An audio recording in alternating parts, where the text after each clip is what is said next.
आदिवासी दलित मानक जंगल जमी को पुंजीपति मानक हस्तार्पण को नहीं बढ़िला उत्तेजना लड़े करने साजसज्जा आरंभ कले मूल निवासी बेआईन भाव आदिवासी मानक हाथरू छड़ाई नहीं जंगल जमी तुरंत फेरस्त करंतु नचेत परिणाम भयंकर रूप नेब सरकार सीजी माली जेपरी लड़े होता सेहीपरि एबे कंधमाल जिलार दारिंगबाड़ी रे हेबो बोली एबे चेतावनी देइछन्ति मूल निवासी कंधमाल जिला दारिंगबाड़ी ब्लॉक रे शुक्रवार ऑल इंडिया मूल निवासी संघ पक्षरु विभिन्न दाबी नहीं तहसीलदार कार्यालय सम्मुखरे विक्षोभ प्रदर्शन करा जायछि।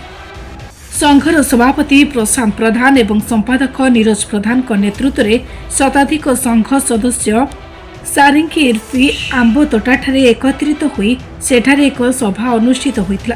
उक्त सभारे मूल निवासी पक्षरु विभिन्न दाबी उपस्थापन करा जाई राज्यपाल राज्य सरकार एवं जिला प्रशासन उद्देश्य दाबीपत्र प्रदान कराजिबाकू निष्पत्ति ग्रहण करा जायतला।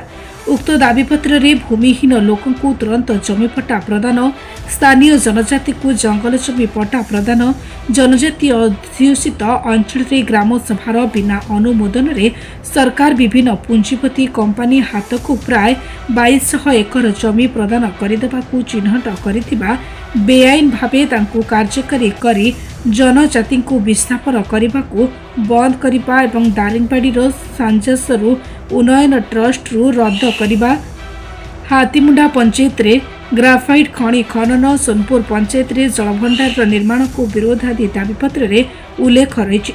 शोभायात्रा रे तहसील कार्यालय पहुंची सेठारे विक्षोभ कराजिबा सह तहसीलदार धीरज पात्र को दाबीपत्र प्रदान करा जायछि। आईन श्रृंखलार तदारख पाई आईआईसी संग्राम केशरी जेना तत्वावधान में शताधिक सुरक्षा कर्मी मुतयन होते। ए आंदोलन में आदिवासी दलित महासंघ कुईकुल समिति राष्ट्रीय आदिवासी शेड्यूल एरिया संघर्ष समितिर शताधिक कर्मकर्ता और सदस्य जोगदे विक्षोभ प्रदर्शन करते। आगामी दिन में 2200 एकर जमी को आदिवासी दलित मानकू फेरस्त न करती तेबे आदिवासी एकता होई बंधुक धरिबू, जेल कले जीवू, गुली खाइले खाइबू, आईन अनुଯାयी आम हक अधिकार पाई लड़ाई जोरदार करिबू बोली चेतावनी देइछन्ति आदिवासी दलित पछुआ वर्ग लोके। कार्यक्रम रहितला रैली कार्यक्रम रहितला आउ सेटा थिला हमर 2200 एकर जगह 2200 एकर जगह आ दारिमार को आधार रे सेठी ग्राम सभा हेनी पुलिस सभा हेनी को आधार रे सेटा पुंजीपति मान को दिया जायछि। ता सहित भूमिहीन मान को एठ जो माने कि मूल निवासी आदिवासी से लोक मान को जगह दिया जाउनी, घरबारी पटा दिया जाउनी, किंतु अण आदिवासी मान को काली आसिला परे भी से मान को तुरंत जगह पटा दिया जाउछि घरबारी पटा। आउ सांजासरु ट्रस्ट कथा जेटा कि आदिवासी माने मूलरु से माने कार्यक्रम करूथिले माने गछ ठारू आरंभ करी माने काठ गुडा सब सफा करिकि से माने सांजासरु जोटा कि टूरिस्ट प्लेस गुडा तयारी करिसंती सेटा सांजासरु ट्रस्ट नारे टेकी देबाकू बाहरी छंती। आदिवासी मानकू मालिकाना दिया जाउ नाही, ताको ठार टंका भी हड़प करा जाउची। विभिन्न कार्यक्रम जोटा रहिछि दारिमाड रे आदिवासी दलित ओबीसी माइनॉरिटी लोक मानक ऊपर अत्याचार बढ़ी चलीछि। आ जोटा देवदेवी का देवदेवी मानक नाम रे जो जमी हड़प करूछंती जोटा कि हमर महांगवीर पहाड़ कथा आदिवासी मानकर सेटा पूजास्थली थिला। आ जोटा कि हमर 4 छक जगह सेटा भी पूजास्थली थिला, आदिवासी मानकर दंड थिला। आ सेटा को मध्य हड़प करिकि सबर्ण मानक देवा व्यवस्था करूछंती। ए जो दारिमाड प्रशासन मिछ माने मिथ्या कथा नहीं कि कलेक्टर को हाईकोर्ट में सी तार येटा रखिंट आती से प्रतिवाद रे आज एत बड़ विक्षोभ करा जायतिला। आगामी दिन जदि यार कार्यक्रम को जदि न करा जिवो ताहले भयंकर रूप नेब सेटा दारिंगबाड़ी प्रशासन और जिला प्रशासन दायी रही। आसते आमको किसी दाबीपत्र देवाई राज्यपाल उद्देश्य ग्रहण कर जो किसी अभियोग थिला से अभियोग को भी दूर करने बहुत चेष्टा करी जहाँ अनुभव कली से बुझी जाइए बुझीगला बर्तमान जाइए जगार आर जहाँ जहाँ डिमांड अच्छी आम विचार करुँ विचार करम तहसीलदार जहाँ क्षमता अच्छी से क्षमता बल लोक जिते उपकार हो पार जिते आम बेनिफिट दे पारू से मो कार्यानुष्ठान ग्रहण करी आगो।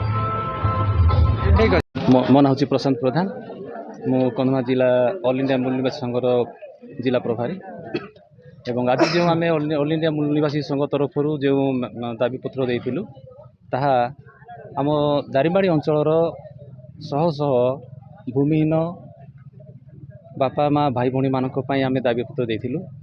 सेमानकु अति तुरंत सेमानकर जमी अधिकार दिया जाऊ, जंगल जमी को सुरक्षा दिया जाऊ एवं ଯେତେ ସବୁ ଆଦିବାସୀ ଅଧ୍ୟୁଷିତ ଅଞ୍ଚଳରେ ଯେତେ ସବୁ ଆଦିବାସୀ ଆଜି ଅତ୍ୟାଚାର ହେଉଛନ୍ତି, ଜମିରୁ ବିସ୍ଥାପନ ହେଉଛନ୍ତି, ଆଉ ଦାରିଙ୍ଗବାଡ଼ି ଅଞ୍ଚଳର ଯେଉଁ 2200 ଏକର ଯେଉଁ କମ୍ପାନୀମାନଙ୍କୁ ପ୍ରଶାସନ ଜମି ଦାନ କରିଛି ତା ବିରୁଦ୍ଧରେ ଆଜି ଆମେ ଆନ୍ଦୋଳନ କରିଥିଲୁ। ତା ସହିତ ଆମ ଦାରିଙ୍ଗବାଡ଼ି ଅଞ୍ଚଳରେ ଥିବା ଆମର ହାତୀମୁଣ୍ଡା ପଞ୍ଚାୟତରେ ଯେଉଁ ଖଣି ରହିଛି, ଖଣି ଉପରେ ମଧ୍ୟ ପ୍ରଶାସନ ନଜର ରଖିଛି। ତା ଉପରେ ମଧ୍ୟ ବାରମ୍ବାର ତାଙ୍କ ବିରୋଧ କରିବା ସତ୍ତ୍ୱେ ମଧ୍ୟ ସେମାନେ ତା ଉପରେ ନଜର ରଖି ତାକୁ ଲୁଟ୍ କରିବା ପାଇଁ ଯୋଜନା କରୁଛନ୍ତି ଏବଂ ଆମମାନଙ୍କୁ ଆଇଟିଡି ତରଫରୁ ଅନେକ ଅଧିକାର ଦିଆଯାଉନି। ଦାରିଙ୍ଗବାଡ଼ି ଅଞ୍ଚଳର ଯେଉଁ ସାଞ୍ଜସୁର ଟ୍ରଷ୍ଟ ନାମରେ ଯେଉଁ ପ୍ରଶାସନ ଦାରିଙ୍ଗବାଡ଼ି ଅଞ୍ଚଳରେ ଥିବା ସମସ୍ତ ଟୁରିଜିମ୍ ମାନେ ପ୍ଲେସ୍ ଉପରେ ନେତୃତ୍ୱ ନେଉଥିବା ଆଦିବାସୀ ସମାଜ ଉପରେ ଯେଉଁ ସେମାନଙ୍କ ଠାରୁ ପଇସା ଲୁଟ୍ କରୁଛି ତା ବିରୁଦ୍ଧରେ ମଧ୍ୟ ଆଜି ଆମେ ଅଭିଯୋଗ ଲେଖିଥିଲୁ। ତା ସହିତ ଦାରିଙ୍ଗବାଡ଼ି ଅଞ୍ଚଳରେ ପୂଜାସ୍ଥଳ ଗୁଡ଼ିକରେ ଆଦିବାସୀଙ୍କ ପୂଜାସ୍ଥଳ ଉପରେ ଜବରଦଖଲ କରି ଏବଂ ବେଆଇନ ଭାବରେ ଆଦିବାସୀଙ୍କର ପୂଜାସ୍ଥଳ ଉପରେ କବ୍ଜା କରି ତାକୁ ଅଧିକାର କରି ସେଠି ଅଣ ଆଦିବାସୀମାନଙ୍କର ପୂଜାସ୍ଥଳକୁ ବନାଯାଉଛି, ତାହା ଆଉ ସିଡ୍ୟୁଲ୍ ଲାଇନ୍ର ଉଲ୍ଲଂଘନ ଅଟେ। ତେଣୁକରି ତା ଉପରେ ମଧ୍ୟ ଆମେ ଆଜି ଅଭିଯୋଗ ଆମେ ରଖିଥିଲୁ। ଆଉ ଯେଉଁ ରାଲି ମାଧ୍ୟମରେ ଆଜି ଯାଇଥିଲୁ, ଗଲା ପରେ ଆମେ ରାଜ୍ୟପାଳଙ୍କ ଉଦ୍ଦେଶ୍ୟରେ ତହସିଲଦାରଙ୍କ ମାଧ୍ୟମରେ ଆମେ ଆଜିର ମେମୋରାଣ୍ଡumଟା ଦେଇଛୁ। କନ୍ଧମାଳରୁ ରଙ୍ଗନାଥ ବରସେଟଙ୍କ ରିପୋର୍ଟ, ନିରପେକ୍ଷ।